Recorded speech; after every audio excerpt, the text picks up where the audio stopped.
My family robbed me at the funeral, so I got revenge. The day of my dad's funeral should have been about one thing and one thing only: grieving the loss of the most important man in my life. It should have been a day of quiet remembrance, of shared sorrow and mutual support. But instead, I found myself standing in the cold, sterile hallway of the funeral home, watching my own family, my own blood, perform a disgusting pantomime of grief. I watched them dab at their eyes with dry tissues and offer hollow condolences, all while their eyes darted around the room, cataloging, assessing, and ultimately stealing.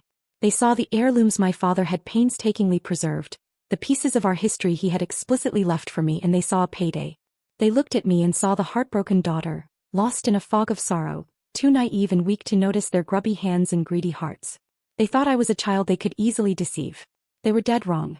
They had absolutely no clue that I had seen this betrayal coming for years. And they certainly didn't know that the entire funeral, the memorial table, the quiet room for reflection, it was all a carefully constructed trap, designed by me to catch them in the act and expose them for the vultures they truly were. My dad was a history professor, but his real passion was our own family's history. We weren't wealthy in the traditional sense. There were no stocks or sprawling properties. But we were rich in stories, and my dad was the curator of our family's museum of memories. Every object he owned was a tangible piece of our lineage, a story you could hold in your hand. There were his own father's military medals from World War II, heavy bronze stars that spoke of a bravery I could scarcely imagine. Dad used to let me trace the engravings, telling me how his father never spoke of the war, but that these medals told the story for him. There was his grandfather's pocket watch, a heavy silver timepiece with intricate engravings of swirling leaves on the casing. Its face was worn, and it had a tiny, almost invisible dent on the side from where my great-grandfather had dropped it on a cobblestone street in the old country. It had ticked through the birth of my grandfather, my father's wedding day, and the day I was born. And then there was my great-grandmother's locket. It was simple, unadorned gold, but inside it held two tiny, faded photographs, one of her and one of the baby she lost before my grandmother was born. My dad had given it to my mom when they got married, and it came back to him after she passed away when I was little. It was a symbol of love and loss, of resilience and continuation. These weren't just things. They were chapters of our lives, physical anchors to the people we came from. He'd told me countless times, sitting in his big leather armchair with me on the floor at his feet, "One day, Clara, this will all be yours. So you can remember where you came from." As his only child, our bond was the bedrock of my world. Unfortunately, not everyone in our family appreciated the sentimental value. To my Aunt Karen and her husband, Uncle Mike, these legacies were just inventory waiting to be liquidated.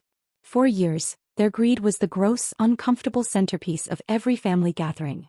At Thanksgiving, Uncle Mike would corner my dad by the fireplace, slap him on the back with a booming laugh and say, "Better make sure my name's on that watch, David. Someone's got to keep that ticker running." Aunt Karen was more subtle but no less venomous.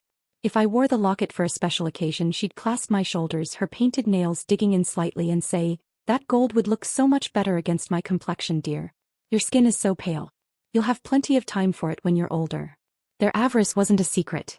It was a running joke that only they found funny, a constant buzzing irritation in the background of our lives.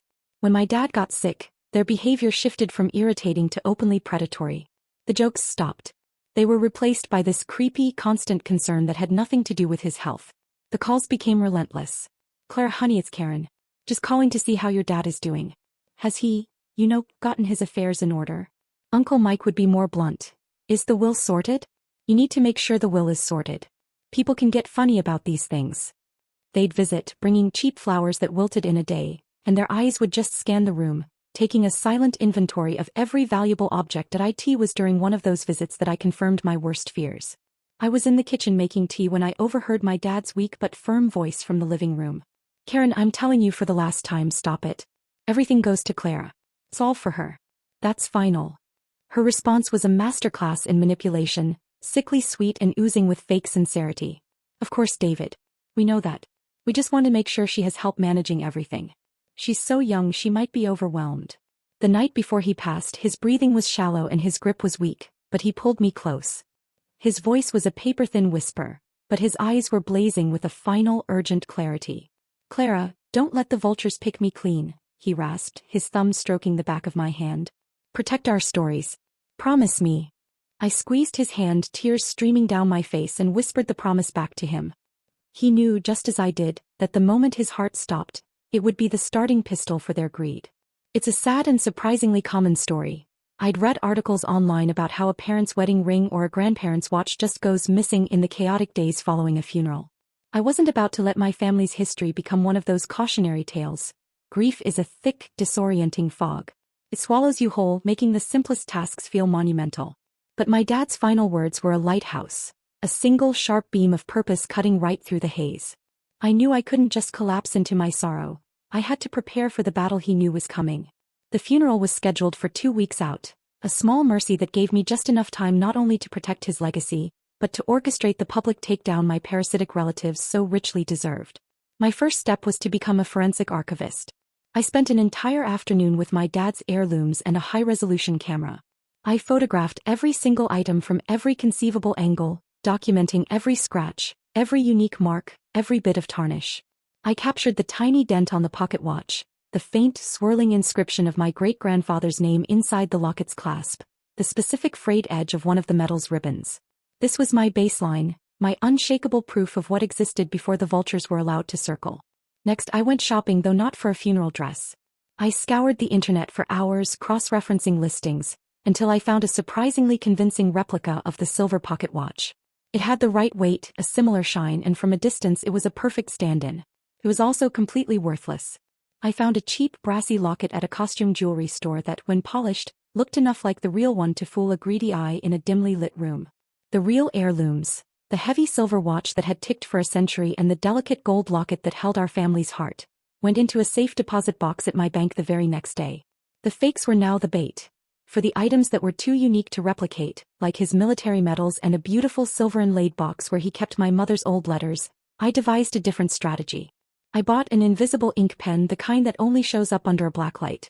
It felt cloak and dagger, something my dad, a lover of spy novels, would have appreciated.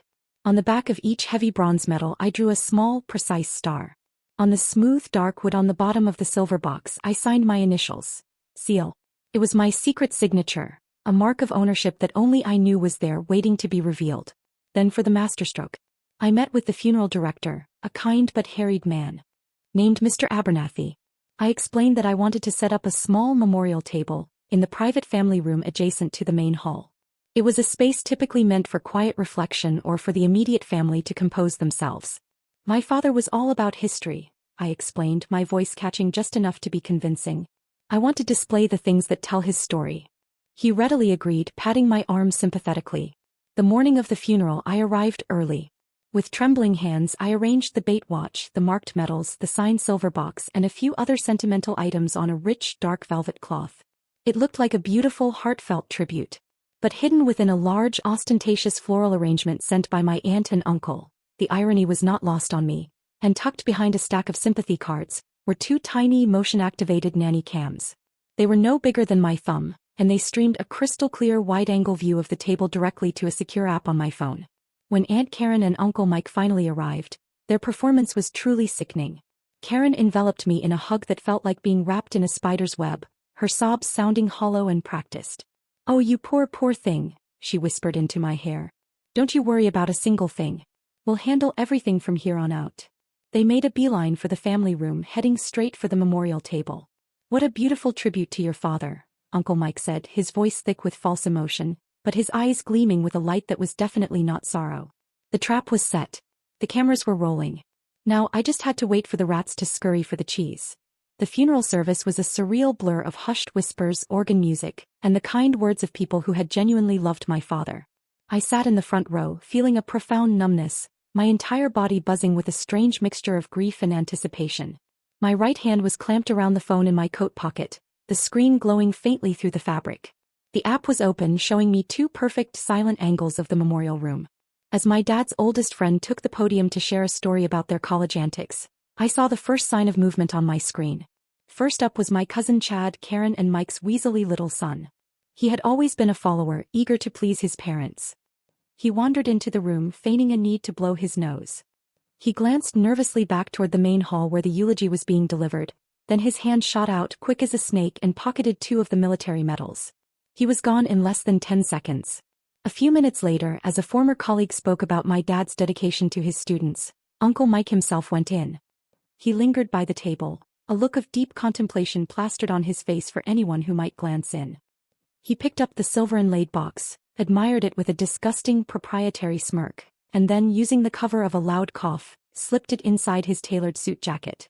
He thought he was so slick, so clever, using the somber music and emotional speeches to mask his crime. But Aunt Karen was the true star of this tragedy.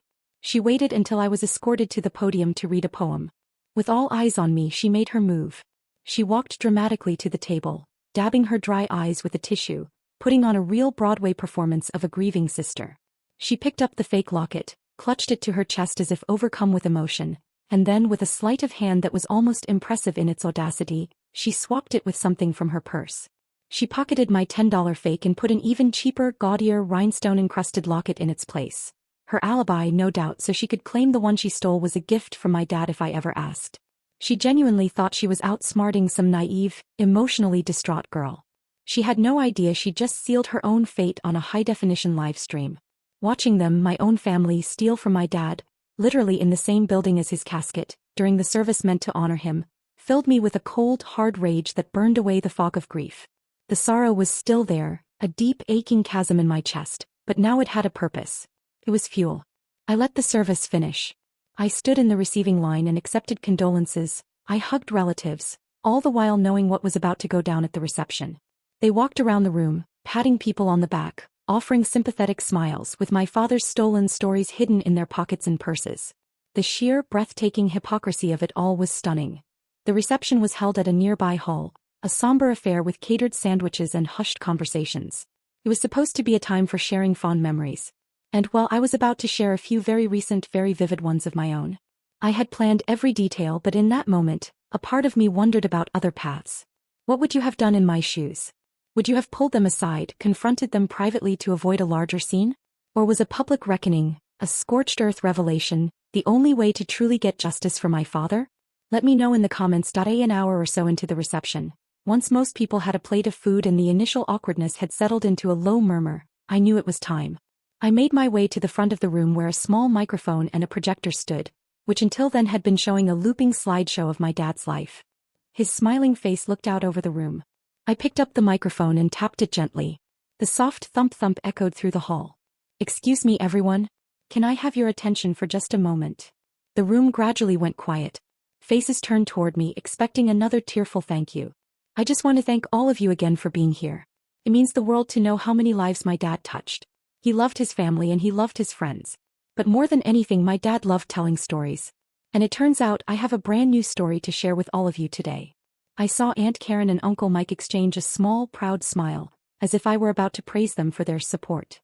I pulled out my phone and the small adapter I'd brought, hooking it up to the projector. The slideshow of my dad's life vanished, and in its place, the dark, silent feed from the first nanny cam appeared on the large screen. "This is a story about betrayal," I said, my voice steady and clear, amplified by the speaker. "It's about how some people see a time of loss not as a moment for grief, but as a moment of opportunity." The room watched in stunned, confused silence as the footage played. First, Cousin Chad, glancing around before snatching the medals. You could hear audible gasps ripple through the crowd. Chad, who was standing by the bar trying to look cool, went the color of spoiled milk. Then came the video of Uncle Mike, his self-satisfied smirk illuminated on the screen as he stole the silver box. My uncle, who had been holding court near the buffet table, froze mid-sentence, his hand instinctively flying to the side of his jacket. "And this," I said, my voice dropping as I switched to the second video feed, "is the grand finale." The room watched as Aunt Karen, in all her theatrical glory, dabbed her fake tears before performing her clumsy locket swap. The camera angle was perfect. You could see the raw, unadulterated greed on her face as she pocketed the fake. The videos ended and I hit the switch to bring the room's lights back up. The silence in that hall was absolute, thick with shock and a gathering tide of disgust. Every eye in the room was now fixed on the three of them. "Mike," I said, my voice cutting through the tension like a razor. "Why don't you take the box out of your jacket?" He just stood there, a statue of guilt. "And Chad, those medals don't belong to you. My grandfather didn't fight for our freedom, so his memory could be stuffed in your pocket like loose change." Then I walked right over to Aunt Karen. Her face was a twisted, blotchy mask of incandescent rage and pure panic. "That's a lovely locket, Karen," I said, my voice loud enough for the entire room to hear. "But it's not this one." I reached into my purse and slowly, deliberately, pulled out the real gold locket. It was delicate and simple, and its chain shimmered under the reception hall lights. This was my great-grandmother's. The piece of junk you stole is a $10 fake from a mall kiosk. But you couldn't even leave that, could you? Because the even cheaper piece of junk you're wearing now is what you replaced it with. And for my final trick, I pulled a small UV blacklight from my pocket. My father taught me to always be prepared, I announced to the silent room. I clicked it on and a sharp violet light cut through the air. I pointed it at Uncle Mike's hand, which was still clutching his jacket. A bright, glowing set of my initials still appeared on his skin where he'd held the box. I swung the light over to Chad's pocket, and 2 glowing stars bled right through the fabric of his pants. The evidence wasn't just damning, it was undeniable. They were literally branded by their own greed. The fallout was immediate and spectacular. They sputtered, they denied, they called me a liar, a crazy, hysterical, grieving girl who didn't know what she was doing. But nobody was listening. Their words were just pathetic noise against the backdrop of disgusted glares from our entire family and community. My dad's oldest friend, a man built like a refrigerator who had been a pallbearer earlier that day, walked over to them. He didn't raise his voice. He just quietly and firmly told them it was time to leave. They practically scrambled over each other to get out of there, a chaotic retreat under the weight of 100 pairs of eyes. On a table by the door, they left the stolen, worthless trinkets behind. In the end, I never considered pressing charges. Honestly, the public humiliation was a far more fitting and profound punishment than any legal slap on the wrist could ever be. Being completely and utterly exiled from the family and the community they'd spent their entire lives in. That was the real sentence. Their reputations were ruined in a single 5-minute video. That night, back in my dad's blessedly empty house, I sat in his favorite worn leather armchair. I opened the real silver box and took out the letters my mother had written him. I held his real watch in my hand, its familiar, comforting weight grounding me. In the profound quiet of the house, I could hear its soft, steady ticking, a sound that had marked the time of my grandfather's life, my father's life, and now my own. I had kept my promise. I had protected our stories. And sitting there, wrapped in the scent of my father's books and old wood, I felt that thick fog of grief finally, truly begin to lift. It was replaced by a quiet, solid peace. My dad's legacy wasn't just in those beautiful objects. It was in the strength he had given me to defend them, the clarity of purpose he had instilled in me. That was his real final gift. And it was worth more than all the gold and silver in the world. Remember to hit that subscribe button, like, share, and tell us where you are watching from.